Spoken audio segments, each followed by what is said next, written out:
There is no shortage of Avengers Endgame predictions, but today we're going to be examining one of them a little bit closer. Based on some comments actor Chris Evans has made, many people assume Endgame will be the last time we see Steve Rogers in the MCU. This brave super soldier has tried to sacrifice himself once before, but does that mean he'll do so again? We'll talk about his odds of survival and the chance that another character may decide to step up.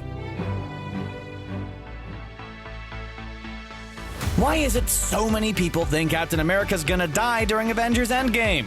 Well, basically, it's all Chris Evans' fault. Okay, so that's oversimplifying things a little bit, but he didn't help matters with one particular social media post. He's been a part of the MCU for years, to the point where we now have to worry about practical yet dull matters like movie contracts. It's widely believed Chris Evans signed onto a standard 6-movie deal with Marvel Studios, following his appearance in Captain America: The First Avenger. He's been in 2 Captain America movies, The Winter Soldier and Civil War, as well as The Avengers, Age of Ultron, Infinity War, and the upcoming movie Endgame.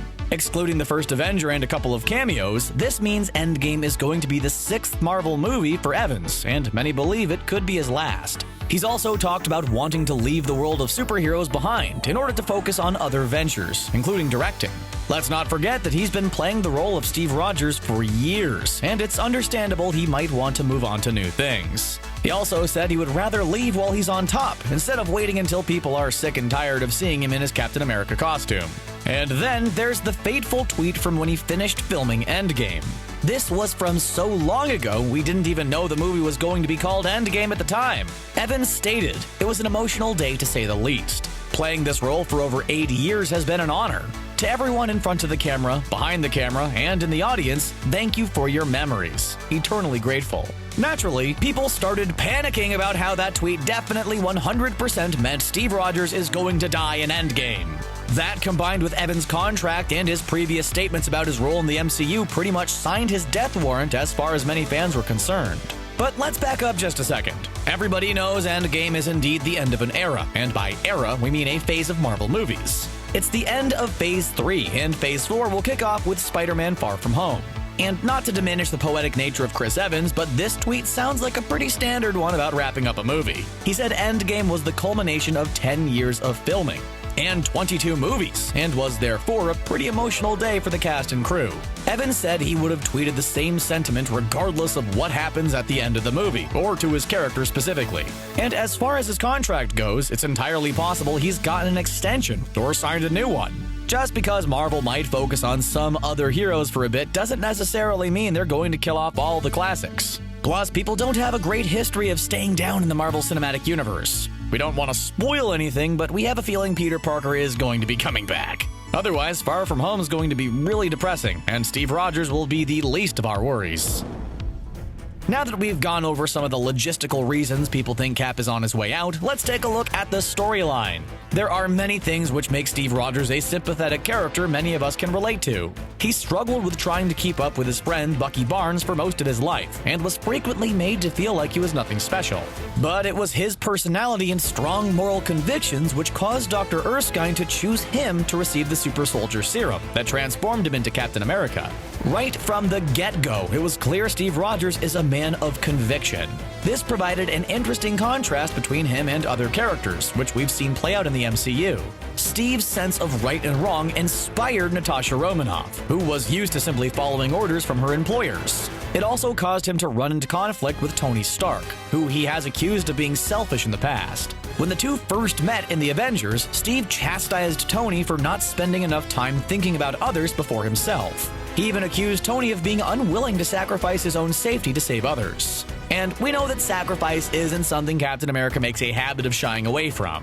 In his first big screen movie, we saw him plunge into the Arctic in a heroic effort to save the lives of others. Before he went down, we saw him looking at a picture of Peggy Carter, a photo which the Endgame trailer reveals he still carries around. Despite the fact that Peggy passed away years ago, it's clear Steve still thinks of her and his old life before he became Captain America. And Steve Rogers was definitely in his element during Avengers Infinity War, because sacrifice was one of the major themes in that movie. Vision offers to sacrifice himself in order to destroy the Mind Stone before Thanos can get to it, but Steve tells him that heroes don't trade lives. It's a simple line that represents an interesting moral concept. He believes that in general, it's wrong to sacrifice the lives of others for the greater good. Placing a value on individual lives is kind of the hallmark of a superhero, so this outlook isn't very surprising.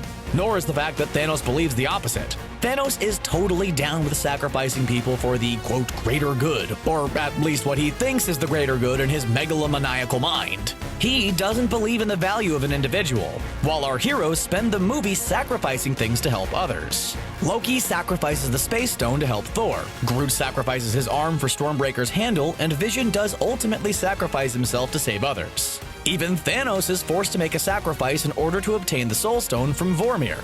With all of this lined up, it's easy to see why people believe there's going to be yet another big sacrifice during Endgame, and why they think it's going to be Steve. But let's not forget about his old friend Tony Stark. Robert Downey Jr. has been in the MCU even longer than Chris Evans, and let's just say he's getting paid a pretty penny for these movies. There could be many practical reasons for Marvel Studios to get rid of Iron Man, and some story-related ones as well. We said earlier that Steve once accused Tony of being unwilling to sacrifice, but we now know that's not true. During the Avengers, he puts his own life in grave danger by grabbing onto a nuclear missile and taking it through a wormhole. Needless to say, that was a pretty impressive move, which showed that Tony is more than capable of just talk in a flashy suit. We also know that he cares deeply for Steve, despite struggling to show it at some points in their relationship. But even after their battle during Civil War, Steve was still on his mind. In Spider-Man: Homecoming, Happy Hogan talks about moving the new Captain America shield, presumably designed by Tony. And of course, there's also the kinder, gentler, or at least trying to be, Tony that we've seen during both Homecoming and Infinity War. If things get bad during Endgame and a sacrifice needs to be made, it seems just as likely it would be made by Tony and not Steve. And really, when it comes to things going sour, it's really a question of when rather than if. Many fans believe that in order to defeat Thanos and undo the decimation, our heroes are going to have to interact with the Infinity Stones at various points in the history of the MCU.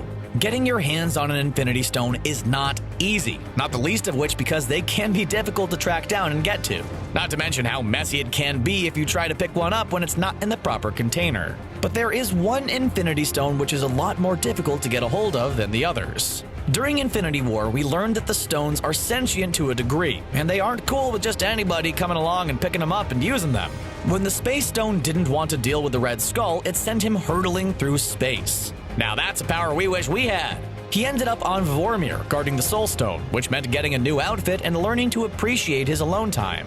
The Red Skull wanted an Infinity Stone, and now he's forced to hang out with one he can't possess. In order to take the Soul Stone, you have to sacrifice someone you love.